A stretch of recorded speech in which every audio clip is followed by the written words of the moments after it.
কথায় বলে নেটওয়ার্ক সমান নেটওয়ার্থ।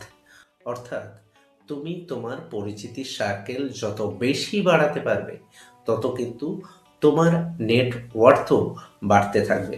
অর্থাৎ দেখবে যে বিভিন্ন সুযোগ সুবিধা কিন্তু সরাসরি আমাদের সামনে ধরা দেয় না, এগুলো আসে আমাদের চারপাশে যে সমস্ত মানুষগুলো ঘুরে বেড়ায় বা আমাদের চারপাশে যে সমস্ত মানুষগুলো থাকে, আমরা যত বেশি মানুষের সঙ্গে পরিচিতি লাভ করতে পারি বা লাভ করে থাকি, সেই সমস্ত মানুষের থেকে কখনো না কখনো সময় কোনো না কোনোভাবে আমাদের বিভিন্ন সুযোগ সুবিধা লাভ হয়ে থাকে।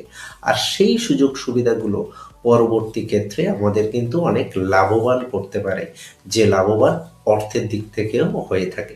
আর সেজন্যই এই কথাটা বলা হয় যে নেটওয়ার্ক ইকুয়ালস টু নেটওয়ার্থ।